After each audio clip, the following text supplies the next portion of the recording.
My brother got me excited about aviation. From there, when you decide to do something, you jump in with both feet, or I do at least. They wanted to do something more. Concept of building something wrapped around World War II aviation. I think that I've always wanted to build a museum. From an early age, 6 or 7 years old, all I wanted to be is around these World War II airplanes. It's amazing how much goes on behind the scenes here.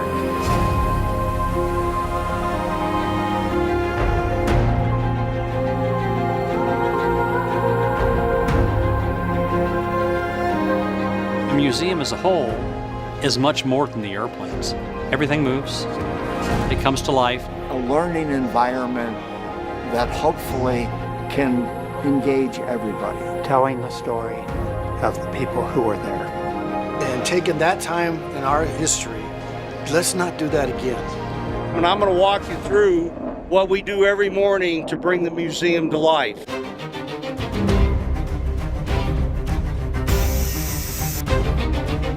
To see it and build it, and then I think in the last 2 years, watch it actually blossom and flourish. There's a lot of museums that are bigger, and I go, absolutely. There's huge museums, but they're not better. And you take these things that have been sitting out for 40 years in the elements or underwater, you restore them to flying condition using a fair amount of actual parts. My dad's business went from a couple of guys that were barely making it to a pretty proficient restoration shop, if not the #1 shop in the world, really. We would say, hey, this is what we need to do, because if not, it's going to take us 6 years to build that project. So it's quite a feat to restore these airplanes to flying condition.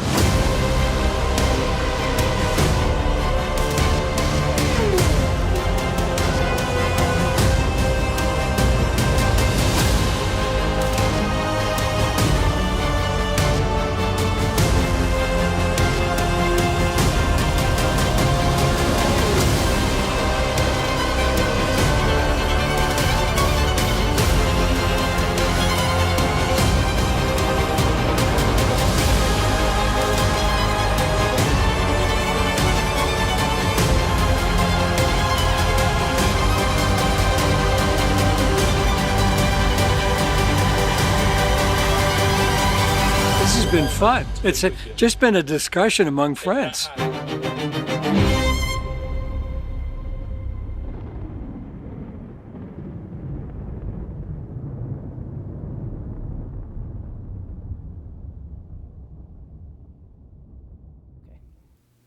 Hello, everyone, and welcome to Winged Victory with Rob and Scott, a podcast by the National Museum of World War II Aviation here in Colorado Springs, Colorado. Welcome to another episode of Winged Victory. I'm once again Scott Clares, and I have my partner to the right of me, Rob Gale. Speaking of. So I'd like to thank our sponsor, Blazing Aviation. You can head over to blazingaviation.com or airplaneoil.com, and you can see more of the amazing products they offer at a great price. So hit them up. Please tell them you heard it here. On the Winged Victory podcast. Indeed. Hey, look at it. Getting good at this. So today we get to sit down with a repeat guest, and we had a really great time sitting down talking to him about his evolution through the beginning of warbirds, working on warbirds at a young age, and where we're at today with he's got his own L5 and everything. But we got to sit down and talk about some pretty specific stuff, but there was something we really kind of wanted to drill down on today, and that's Bill Barclay, better known as Bill Dude in the warbird industry. Well, thank you again. It's very humbling to be here with you guys. I really enjoyed our time on the last two, I guess, since we divided it up. That's true. Podcast. We did do a two-parter, didn't we? And I guess it's easy to talk about yourself. So, and on that two-parter, I mentioned two things that I still want to know. Okay. Where'd Bill Dude come from? That's a I'm great not question. talking about your parents. And I wanted to get you talking about Reno and the Super Corsair. Well, that first topic is that's an interesting question. We can start with that, I guess. So none you of us have to. No, it would be my pleasure. And like most of my answers, you guys know, I can always tell you, well, the really long answer is yes. But in truth, Bill Dude. Yeah, Scott's looking at his watch already. Yeah, here we go. What about Reno? Oh, that's a two-parter. So funny thing, you don't get to choose your own name. Nope. And I will tell you, back in the days, Chino there, we handed out a lot of names, and a lot of names that you guys would know. Friends of ours, Mike McGuckian, known as Lefty, and no, he's not left-handed. He had 2 left feet, so Jimmy Maloney named him Lefty. Or Mage Mike McDougall, and Mage still helps us at the air show. Well, I was fortunate to be named by Lefty of all people, Billy Dude. And I will say over the years that's taken many contexts, but I will tell you the genesis of that is you got to remember the big 80s, and I always wanted to have rock and roll hair, and I just would get the big ducktail in the back of my head, Exactly it how that kind of like, I felt like Caden a little bit when Caden had his big hair, it just got kind of big.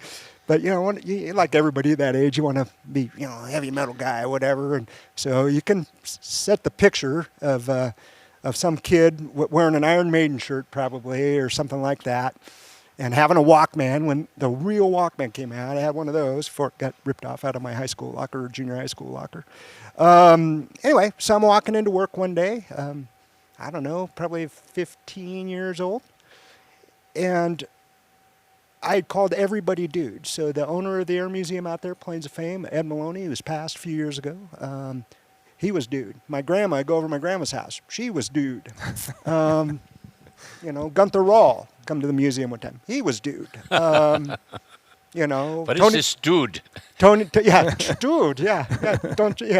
And, Tony LaVere, Dude. So one day I got to work and stepped up into the shop there at Fighters, and everybody was lined up in the shop. Steve wasn't in the lineup, but Johnny Maloney, John Hinton, everybody, Mage, and I walked in the door and I had my Walkman probably going, and I don't know, listening to something.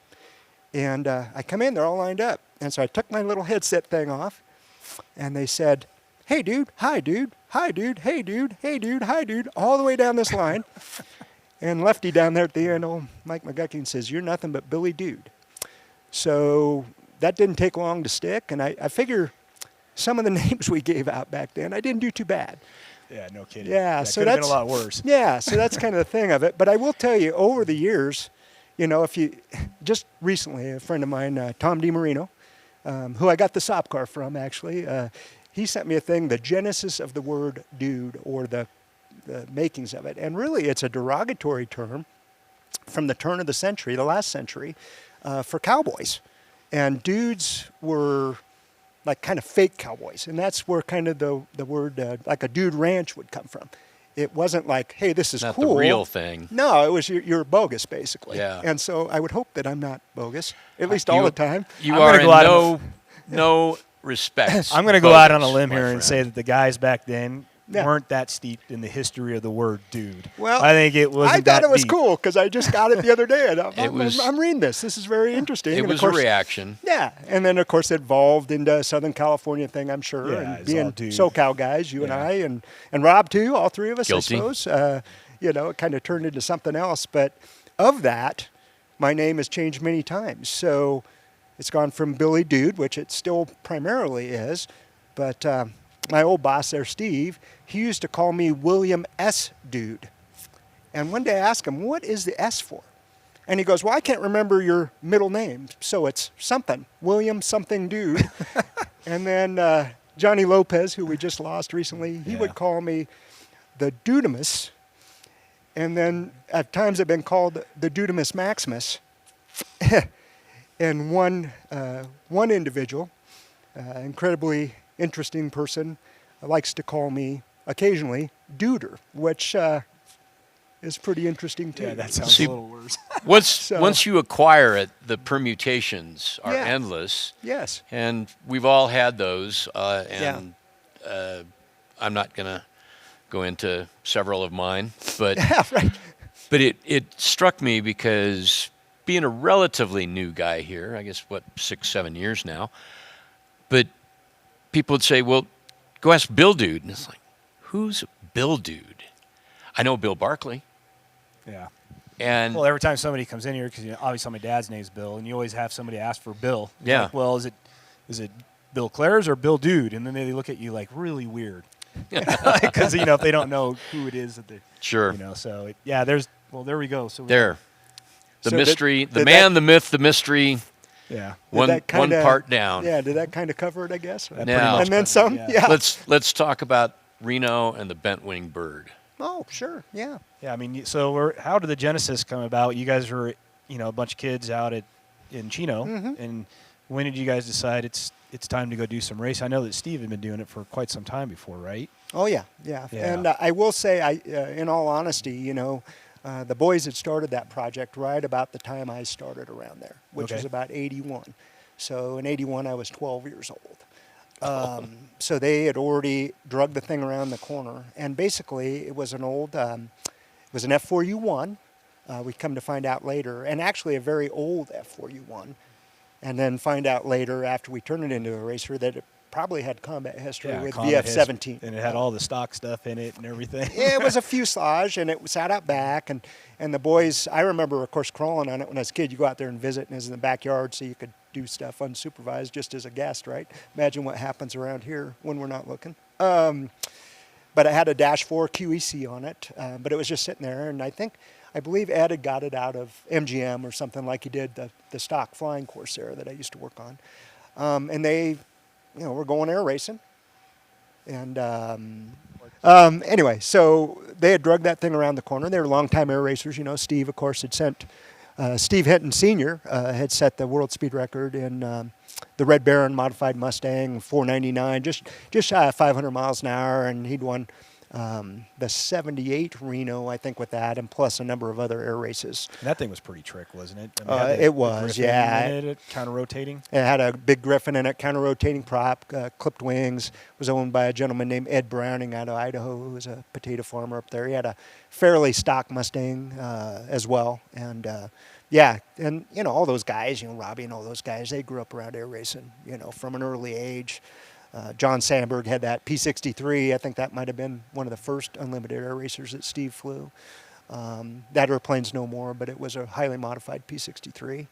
And then, of course, Steve went on. And of course, Jim was alive in those days. And, after Steve recovered from the accident, at Reno 79, he damn near got killed, broke his back, his leg, and everything else. God dang it. But, I think they were eager to go air racing. They had taken the A-model Mustang up there, and of course, they took the museum stock Corsair pretty much every year, and the stock Mustang, and run around the pylons.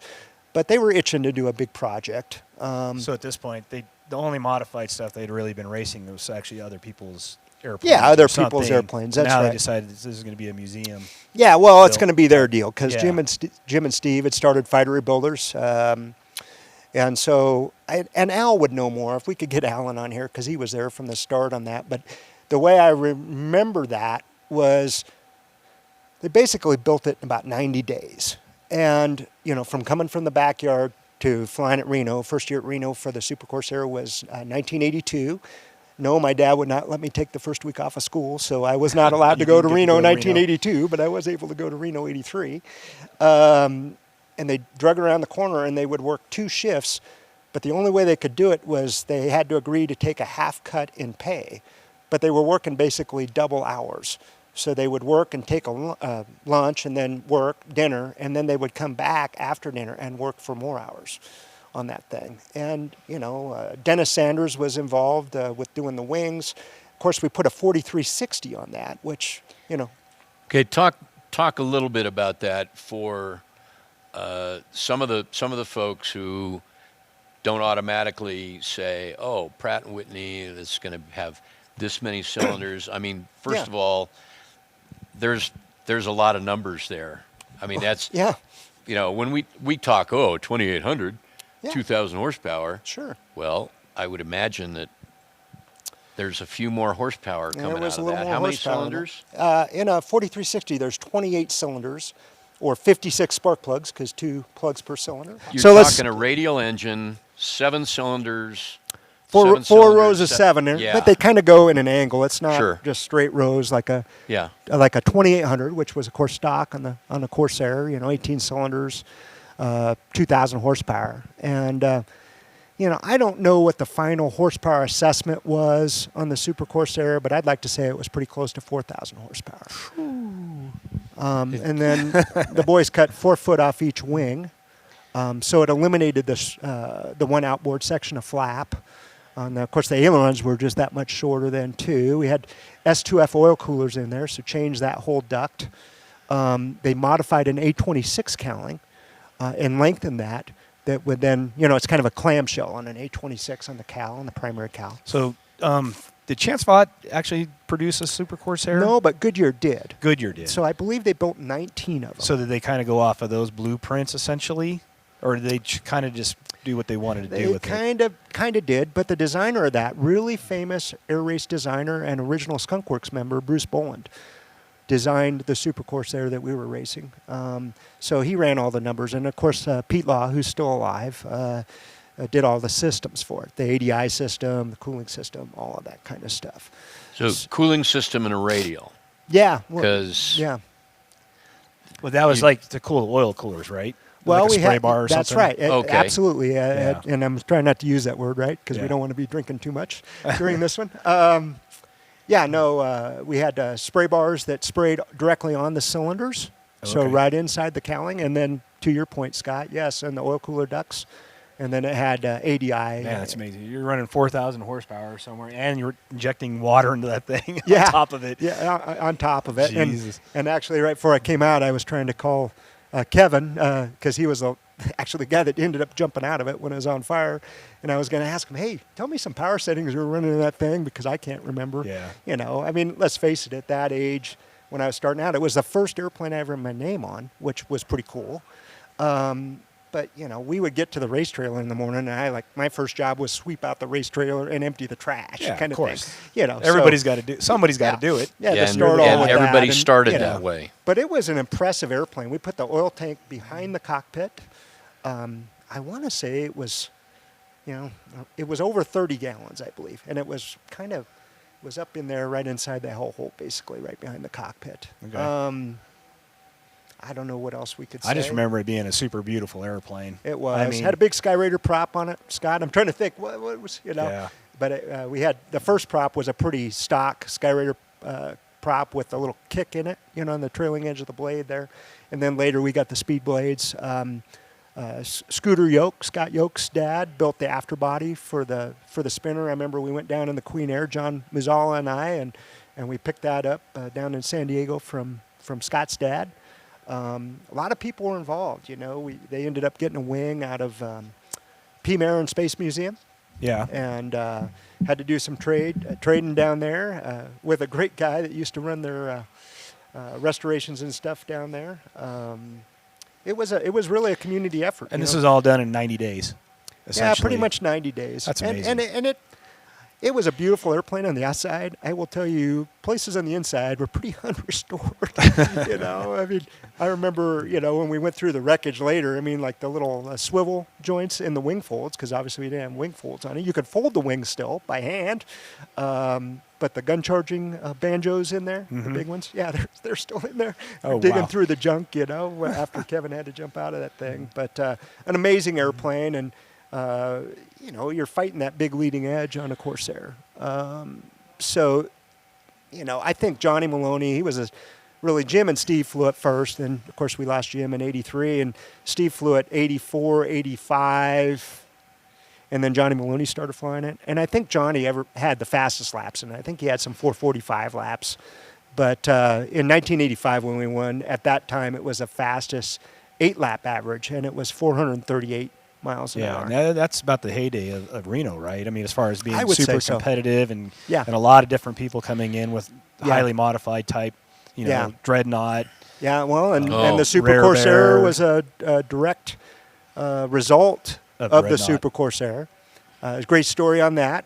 I believe it was coming back from Point Mugu. Maybe if Robbie or somebody's watching can correct me on it, but I believe they're coming back from Point Mugu Air Show, and Jim Maloney was flying Super Corsair. And Frank Sanders was alive then and was flying the Sea Fury. And they're flying back to Chino together. And Frank was bragging, about Sea Fury was faster and better and whatever. And so they're flying back. So Jim just pushed the power up and left this Sea Fury in the dust. Oh, really? Big time. So shortly thereafter, and Sea Fury fuselage was coming around the corner, and Frank was putting a 4360 with the boys there Yeah. on the Dreadnought, which is probably the most successful air racer of all time, really. Yeah. If you think Still about to the this wins. day, really. It's still to this day. Still Yeah, racing. that thing is just a freight train. And if it could beat you down the chute, you couldn't catch it. You couldn't catch it. But and honestly, in '85, when we were fortunate enough to win, we were following Neil Anderson, real famous F-16 test pilot. He was flying the Dreadnought, and he looked down at the temps, and he cut the last pylon. We were actually running second, but with the time delay, we were right there, but you know, we weren't going to get him. You weren't going to get it. We yeah. weren't going to get him, and with the time delay, that was a win, and a win is a win. That's So, right. Yeah, That's what they say. Yeah. Let me wrap my head around this just a wee bit. Yeah. Okay. I've got this twice as big as the already impressive stock engine in there. And I'm flying really low. Yeah. And making pylon turns with less aileron. Mm-hmm. Oh, quite a bit less, too. Yeah. Yeah. Yeah. I mean, I love the way all these guys, it's like, let's do it faster, let's do it. I mean, there were no limits that were even remotely addressed. Like, yeah, we can do this. You watch people like that, whether they're hot rodders or whatever, and they get this little gleam in their eyes. And it's like, yeah, let's do this. And it must have been so cool to be around so many of those talented guys. Yeah. So I'd like to get into that actually a little bit. You know, your first shot at Reno, actually getting to go. You know, what was that experience even like? Because I never got that experience. Yeah, and it was something that I've always, you know, it was like lore. You know, you'd always hear all the stories from year after year. Yeah. And man, that's all I want to do is go to Reno, Yeah. and I just never got the opportunity to go. So Yeah, and I'm sorry you didn't. And especially in those days, you know, you don't, you know, just initial thoughts is what you're really asking. So my first year at Reno was Reno 83. Rode up on the airliner about midweek, and they have to smuggle you into the pits because in those days, I don't know what the age limit was. I think it was probably 18. Yeah. So I had to smuggle me in and out of the pits every morning and every night. But I'd never truly heard a Mustang. Wrapped up And buzzing. Yeah. You know, and the course in those days was bigger than the final iteration of it, but it was about 10-mile course. And you're looking at this dot out there. It was big enough to know it was a Mustang, and you could hear that thing out there. And it was running, you know, Mustang runs 61 and 3,000 for takeoff power, and these things are running way over 120 inches manifold pressure and probably 3,150, 3,200 turns or maybe more. I mean, you know, I'd love to ask Steve-O, but I don't know if he'd ever give me a straight answer on that one. What was going on in that voodoo? What's going on in that thing, right? You know, Yeah. my goodness. But just to hear that. And then, of course, the radials, the same way. They're all very distinctive sound, just like what we hear around here. So it's pretty amazing. Well, my own little Reno vignette, because I was fortunate enough to go in 09. And we're down in the, you know, the box sections down there. Yeah. But I tell people that Tammy just about broke my ribs because a dozen Mustangs screaming past, and she's elbowing me. Yeah. Stop making those noises. That's really inappropriate. You need to stop that. Right on. Yeah. Like, well, I can't help it. Yeah, I can't help it. Yeah. So I would say that was my initial reaction. You know, being West Coast guys, Oshkosh was never really a thing for us, so I don't ever recall that being a thing. But Reno was the one time a year where you got to see everybody from all around the country. And this is before you knew anybody from all around the country. You knew just a handful of people. Yeah, and you know names and stuff. Yeah. You're getting to meet these but guys you're getting maybe to for meet the first all these time. people, and you know it too, Scott. I mean, you're a kid up there and you're enthusiastic anywhere. Everybody loves a kid. Everybody loves a kid with enthusiasm. And so, you know, you show up, and of course that first year, 83, I was helping, but I wasn't necessarily on the crew. 84 was my first year officially on the Super Corsair so let's go crew. with 84 then. What is that like when you're crewing now? Well, still getting smuggled in, of course. yeah, I still had to hide in the back of the van, get in and out of there.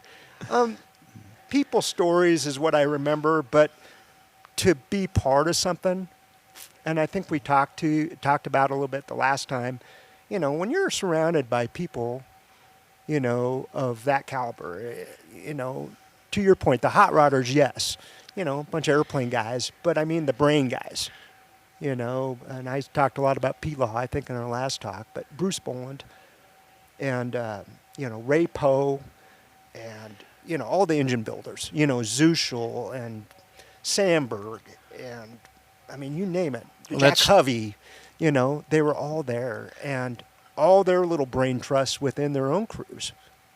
Truly staggering, you know? Yeah. Well, that's it. It's not a bunch of guys running around with their hair on fire. These are brilliant engineer people who are pushing the absolute limits. Yeah, and they're all there, and they're focused on one thing. It's to go as fast as you can and beat everybody that's in that race. Yeah. You know, it's kind of the same thing when I used to go to the races. It was the same thing. I mean, it was just all these little pockets of crews that were just working in unison. It was amazing, you know, whenever I got a chance to just walk around the pits at a racetrack when I wasn't in the middle of doing the same thing, and just observing the way that everything worked at different crews. And, you know, I mean, that harmony, you know, it's a weird feeling. No, it's kind of like a buzz. And you can feel it. That's a good way to put it. It's a buzz. You can feel that energy. Yeah. And the energy is different in every pit, right? But they all have their own. It's very unique. And I think it's really unique at Reno because, you know, when we get done in a race, we would all go off to different hotels. But, you know, Reno is like, oh, now you went out and did the different scene, you know, where you're at the casino and everybody would congregate there and let loose. And I've heard later, some but stuff honestly, at Reno, the Fiesta was really on the ramp. Yeah. And then, it would go back to the hotel or you'd do whatever. Or the go-kart track. Well, that happened a little later, but we could talk about that stuff too, because those are great stories, and they are, like all good stories, you know, there is truth in there and fun stuff. But the Super Corsair days, you know, you're still a kid, so you're very much attached to wherever that van goes, and going to bed and waking up early and getting started, and that was a real racer. I mean, you know, in my later, I guess, career, if you could even call it that, but I would. You know, I worked on stock airplanes and things like that, and it was about having fun and whatever. But that Super Corsair, that was the real deal. I mean, you know, we were in the, you know, the top 4 or 5 airplanes for a lot of years. Yeah. And, you know, it was always a question: who's going to win? Is it going to be Dreadnought, Super Corsair, Rare Bear? Right. You know, there was always Strega, you know, or Red, the Devil.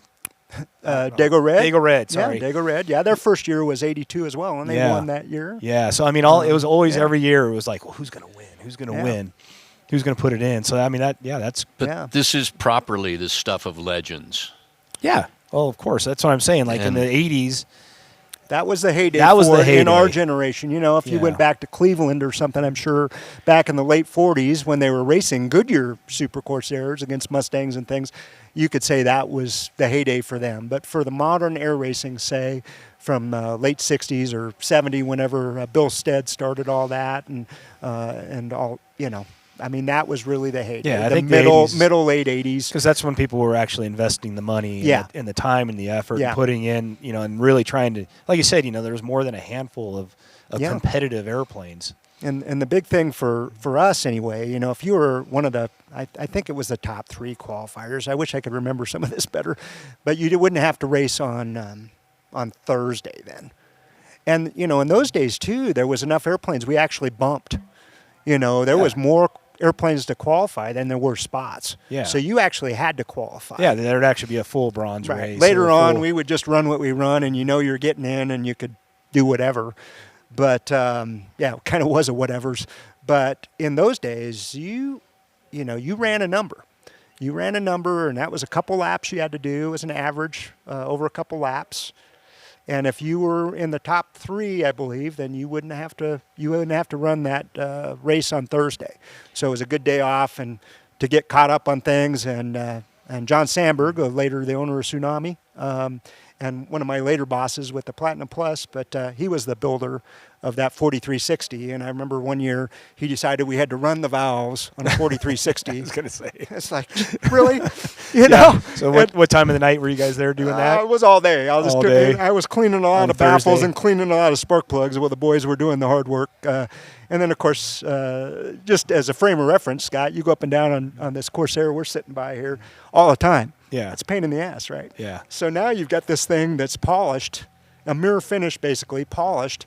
Every little foothold and everything is taped up with speed tape. Oh, so there's and then you got to get on that thing and get up there and put gas in it, or I never had to do that, but always on a ladder, always, everything was up high, it seemed like. And so just think about that, when you're trying to go up the side of this thing, and we always broke exhaust. Lefty was on our crew and he was our welder. And he would go to Reno, and I don't think he'd leave the welding table ever. Because all the clamps were breaking on the stacks, and he just weld. That's what he would do. Lefty, go weld stacks. Okay, great. So yeah, and you're doing all this out on the ramp out in Reno, which in the the weather could be 100 degrees or 30 degrees. Yep, and the wind blowing because it's the desert, right? And and you pack it all. You pack a big jacket. You pack shorts. You pack it all. And it's similar weather to here, I would say.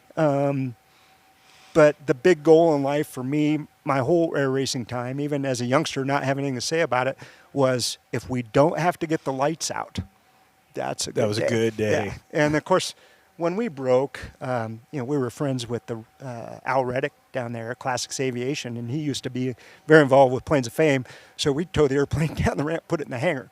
But I can remember being in Al Reddick's hangar at 2 and 3 in the morning a few times, and then having to go back to the hotel, maybe take a shower, not even take a nap, change clothes, and be back downstairs at 6, to be back at the track, which is about a half-hour drive from the hotels. So if you didn't drag the lights out and you did good, that was great. Yeah. Sounds fantastic. No, you don't need sleep.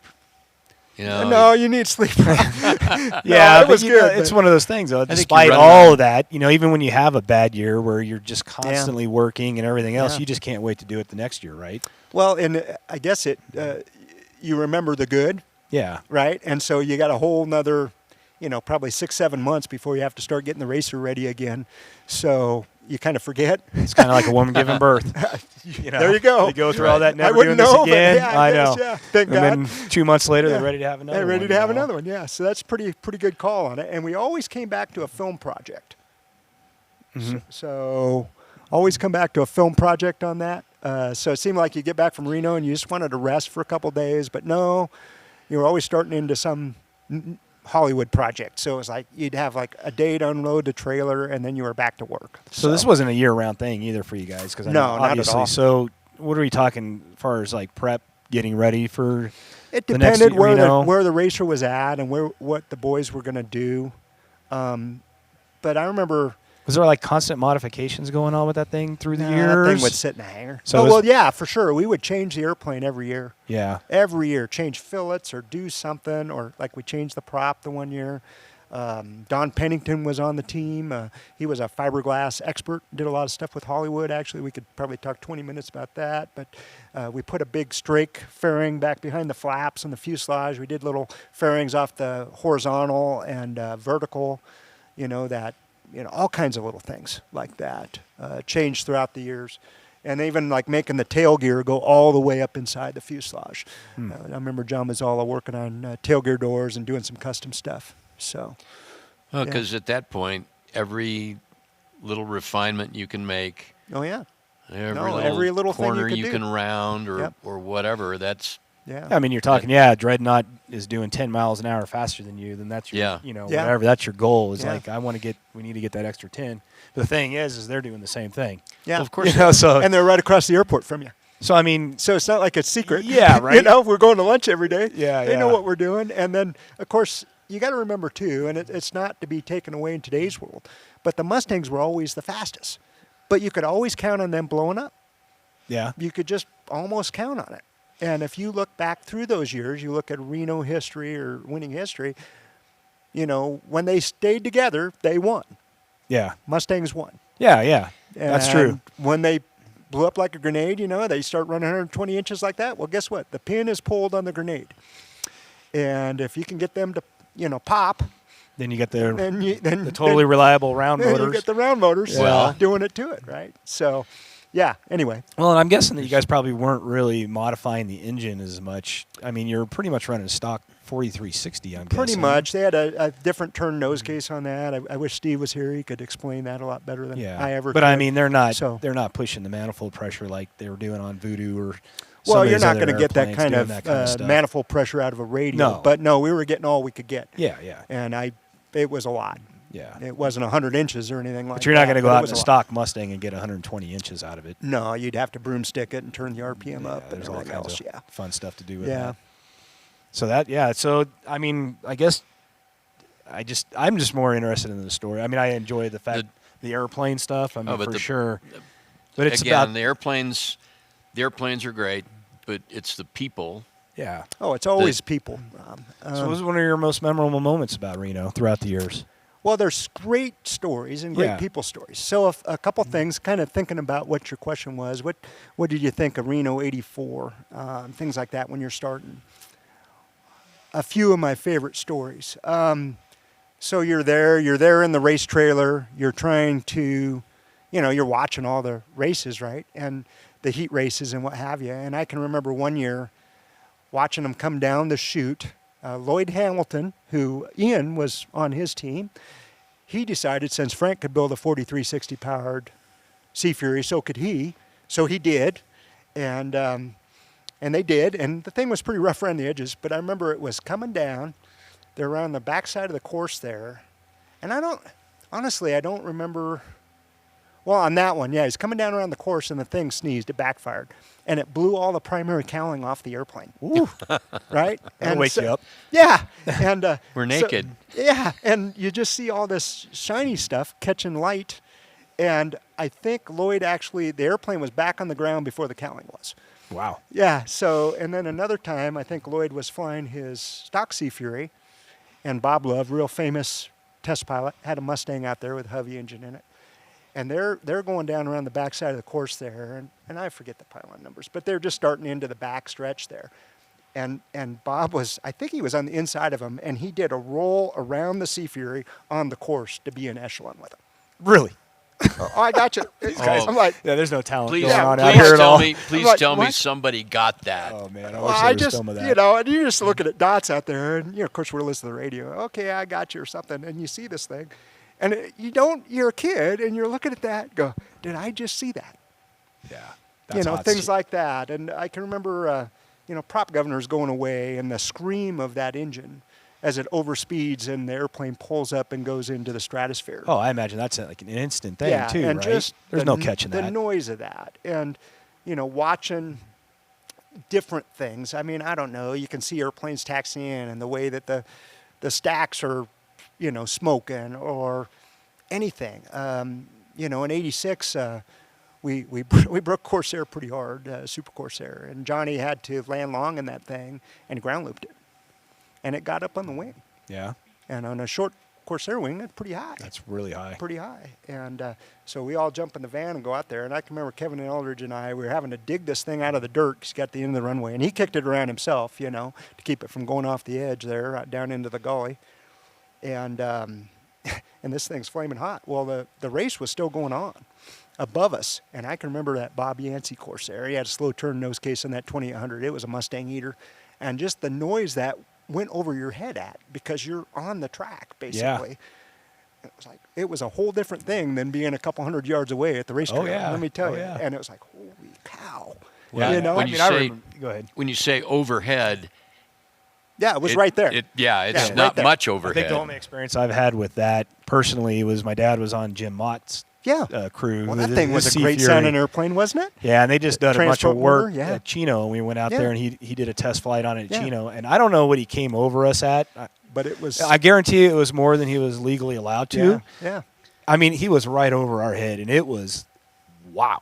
Well, that thing had a Centaurus in it, you Yeah. know, but it was a transport motor, and it had some beans. It was pretty cool, and Jim Mott, he kind of had the bad luck cloud following him all the time, and I'd see your dad and his brothers out there and the rest of them fighting through that thing. But yeah, we were, at least on the Super Corsair, we were kind of in And not to say it like it's a big deal, but we were kind of in a different league at that point. Oh yeah, for sure. Later on, I was definitely back in that league and less than that league. Yeah, later on. Yeah, they were kind of like down there at the second tier, I think. Yes, that was a good way to put it. Yeah, they're a good silver racer. Jim was, and when he had the T6, he always flew too low. And I can remember just a great Jim Mott story, talking about Reno stories.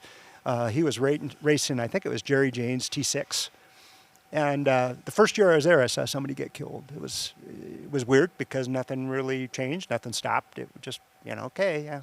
And so that was weird, right, as a youngster. And then, but one of the last years I was there, Jim Mott was racing T6 again. He'd gone through the Sea Fury, done all that. He's back to T6. He always flew low.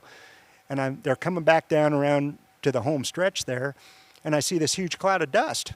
Well, Jim, right? I'm like, oh, God, there you go. We just lost Jim, God dang it.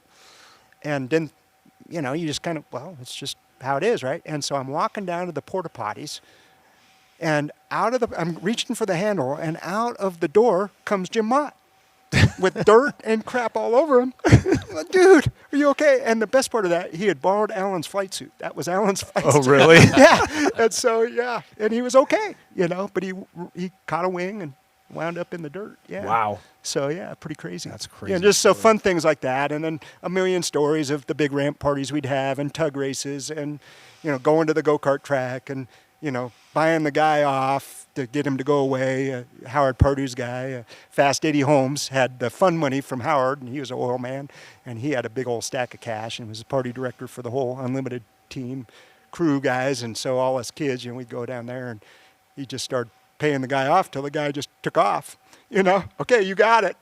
If you break a cart, there's more in the shed back there, and they're going, 300-pound Texas guys are going the wrong way coming at you, and they could reach the governor on those things. So they reach back there, and their go-karts are going twice as fast, plus they're coming head on at you. And there's all kinds of stories like that are great, and that's my Reno memories, is that kind of stuff. But later on, as I started working on Mustangs, I was fortunate to be a crew chief, and that kind of changed the responsibility part of it. You're more worried about the airplane the whole time. I was worried about work. I still have plenty of fun. Yeah. But you're worried about your 4 or 5 guys that are helping you and what you're going to do, even on a stock airplane. Yeah. And so that was quite a change too. But yeah. So what do you think of? I know that Reno's unfortunately pretty much done, but they moved it over to Roswell and stuff. I mean, what do you think? Is there like, do you think that there's actually a chance that it could ever get back to what it was, or is it just that these airplanes are too expensive, too important? Boy, that's a loaded question, Scott. I know, it really is. I know. I'm going to put you on the spot here on this one. Well, But everybo's kind of got an opinion about it, I guess. And I guess I have some more opinions than I probably want to share with the world. But I will say, for what you and I do for a living, these airplanes are probably just too valuable. Yeah. To cut up and do things. I mean, you would never take a combat veteran Corsair and turn that into an air racer. No. Ever. No, I mean, not Steve again. and I talked about that just probably 6-7 months ago on the phone one night driving home. And it likely was Tommy Blackburn's airplane, honestly. One of the most famous guys, God. VF-17. Big Hog, it was called. Of course, we didn't see that when we were stripping the paint, but there was 7 kills when we stripped the paint on the things. You would never do something like that nowadays. No. That was definitely an 80s thing. Yeah. That's 40 years past. Yeah. In post-war America. Well, and that was back in the era when, restorations were just, get it together, make it, put a cool-looking paint job on it. Yeah. Whether it's accurate or not. Yeah. I would really like to see the fast movers come back, but you're going to need a huge cash injection to do that. I mean, just for them to build a race motor now, like Steve-O has in Voodoo and things like that. I mean, it's tremendous. I mean, you know what some of the stock costs are, and then you've got a whole crew of guys, and you run an airplane like that, especially, and I don't want to speak to Steve-O too much, but he is one of my great friends. That's a year-long effort for them when they go. So it wasn't like us back in the 80s. We'd start in April or May. We had our Reno Air Show was in May. Right after that, you'd start diving in on the racer. When you got something like what those guys are doing now, in the Strega, and, of course, Dago is just kind of in captivity, out of sight. But it would be fun to see that, or to see, the speed record get energized again. You know, Steve-O's got that set pretty far out there, but you know, there's a little bit left, and I know he fell a little short of his goal the last time, he and his team. So it would be cool to do that. If you took some of these modified, very famous racers, the ones that have survived, I don't know how many of them are left. I don't know if Rare Bear's still alive or It is, yeah. Strega or any of those. Yeah, but Strega's alive, if you restored them as restored racers, not going to take it back to combat. I think what he's trying to talk to is it's the economics of it. You know, it's the same thing that kind of killed my racing was, you know, we lost the main not sponsor, but the race series that had us on TV with exposure. And when you lose that, you lose the sponsorships, you lose you lose the money. And to start another race series that could bring that money back is the difficult part, which amazes me because I think it would be fantastic for TV, especially if you can get a competitive class where it wasn't just one or two out there and that's destroying where everybody. If you did have, it wouldn't necessarily be an exhibition. Well, they do actually, to kind of interject. The sport class is really the new unlimited class, and they're really going darn near as fast as we went with the unlimiteds. And it was about, if you think about it, the people that can afford those airplanes were enthusiastic, young business owners, go-getters, things like that. And so even the numbers have changed, but if you look at brackets of people that can afford, I would say that the sport class is really where it's at. And even Darrell Greenemeyer, one of the most famous air racers of all time, you know, he finished up his race career working in the, racing in the sport class. And it's really cool, and it's super neat. But they don't have the sound. They don't sound the same, and they don't look the same. And it just doesn't have that nostalgia. No, and I think the crowds are drawn to these big fighters, and even in the last few years of Reno, the Dreadnought would win, right? Because it was really the last or the last of those that was there, so it'd pretty much win. But watching stock Mustangs run around at takeoff power is still pretty darn neat. Well, particularly when there's a dozen of them or something like that. That's when you make unfortunate noises. That's right. But I mean, even when you go to an air show, you don't get to see them wicked up like that. You know, nobody flies it like that. You're not allowed to fly at those kind of speeds and stuff. So I mean, it's a whole different, I'm sure, visual. But we had purple gas up there too. That's another one. So we're used to blue gas here, right? 100 low lead, and we run 115, 145 up there, which is purple gas. And boy, these airplanes like that. Yeah. And then some of the bigger racers would even run the VP racing fuel in there, which was even more expensive.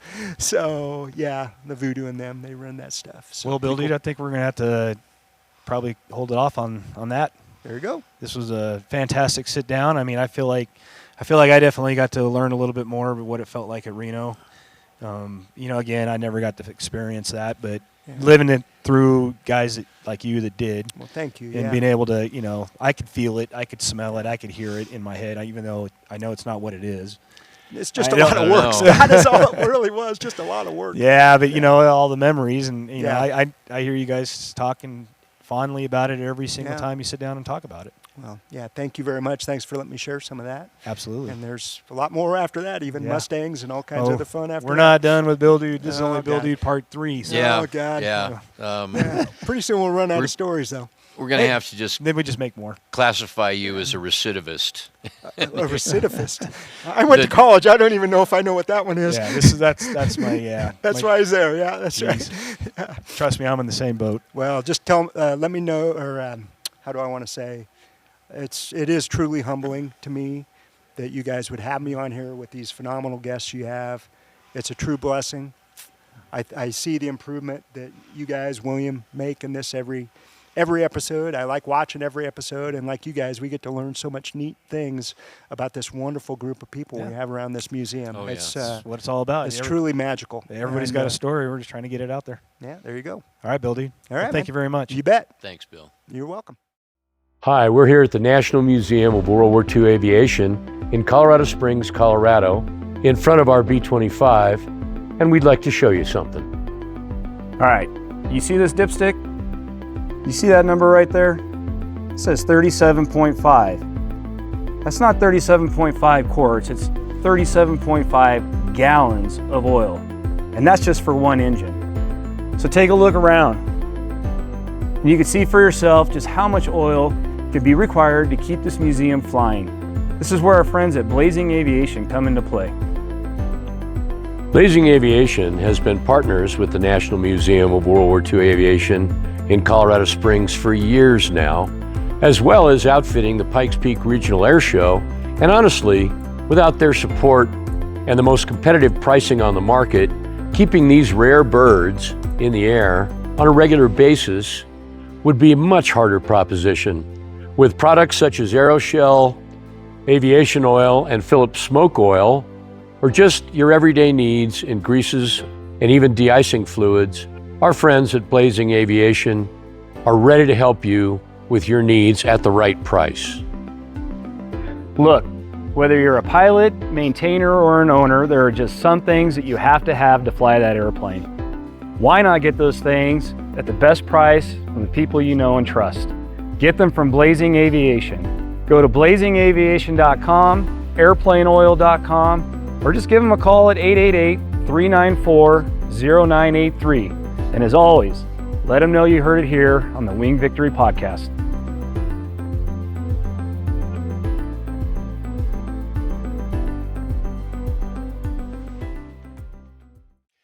Well, good. Goals set and met. When I had to do the intro to the second half of Bill Dude, you were off gallivanting with your children. I said there are two things I still want to talk about. I want to talk about Reno and how do you get to be called a certain thing, and everybody, it's not just everybody here, the whole warbird community. Oh yeah, he's just if you say he's just Bill Dude. Yeah. Everybody knows Bill Dude. And that's really something. I mean, it's a closed, well, not closed, but it's a defined group of people. And when you have the reputation that he does, you want to talk to him. And Reno was a time and a place. Bill brought up Cleveland in the 30s. They're never going to do that again. No. And so no, this it's is a a different special time. time. You know, unfortunately, it's a litigious time. It's there's a well. lot of things that go into why things have to be the way they are these days. It's definitely the barnstorming days are long gone. Oh yeah. So well, and given that what really closed Reno was, of course, that horrific crash, and the people that were killed in that crash on the ground. That's where we were in 2009. Yeah. Well, and I don't know if that's what actually did it, but I mean, it definitely didn't help. No, obviously. It certainly didn't help. But I mean, it just like it's the economics of things. It's the same thing we've been talking about over and over again about these warbirds and everything else. Is the rarity, what does it cost to run something like this? And then when you're doing something like that, when you're racing, it's a whole different level. Oh yeah, whole different level. But I mean, for somebody like myself, who I grew up around this my whole life, and Reno was for us, like you said, West Coast. That was kind of that was the one thing every year that everybody talked about, went and did, and it, like I said, it's just lore for me, because I got to hear a snippet of what went on out there, and I never got to experience it. And I almost went, I think the last year that they did it, and then I just kind of bowed out the last minute, but. It wouldn't have been the same anyways. It wasn't quite, it was nowhere near what it used to be. But I still wish I would have been able to see that. So, I mean, to sit down and talk to a guy like Dude who, he was in the middle of it. He lived it. He's all spectrums of it from, starting out sweeping a trailer to crew chiefing a team. Yeah. He got to do it all on that and during the best time to do it. So to sit down and talk to somebody like that, man, I just love hearing it. And I'm glad we could bring it out to the rest of the world. And if you're watching this, you got a nice little history lesson, and kind of introspective into what it takes to do something like that. And the effort. And there's always more to come. So, but hey, I drove in and we have steel. Yeah, they started hanging steel on the new building. We'll definitely show some video of that. It's exciting, you know. Like I said, we've had some really weird weather here. I think most of America has been freezing and getting snow when they're not used to it. In here in Colorado, it's been almost summertime for the most year, which is short sleeves. I mean, it's great for what we're doing in the construction. I mean, really, we're kind of behind schedule now. We're on schedule, and it's exciting. You know, we're able to just watch them just really get this thing going. Yep. And so, you know, the thing is, those are still a little behind on the financing for this thing. They're still looking to meet some goals. So, you know, if we can get you to go to the website, worldwariiaviation.org, and you can donate anything. Any little thing helps. Absolutely. I mean, trust me, it all helps. Something else we got going on is ticket sales. I think 25th. The 25th. So we'll already be selling tickets as of when this thing airs. Yeah. This is going to sell out. You know, it's not a huge crowd. We have a lot of preferred seating, VIP seating. Unfortunately, as we're taping this, by the time you see this, it'll probably be gone. But you're going to want to get in and get this. I mean, we got a really great lineup. I'm excited about it. We got a very heavy warbird lineup, and not just our birds or local birds. We're actually bringing some guys in from out of state. Great. Some stuff that we haven't had out here before. So looking forward to it. Very, very excited about that. And it's not completely finalized yet. We might be adding one or two acts, but as of right now, it's going to be just a fantastic time. It's the best time of year for Colorado. Oh, September is 19th and 20th. That's exactly right. And it's going to be fantastic. So get your tickets. Pikes Peak Regional Airshow. I think it's PPR. I guess I should have looked this up. I don't know. PPR or something, airshow.org. So you have to look it up. PPRairshow.org, I think is what it is. Anybody with, you know, fourth grade computers.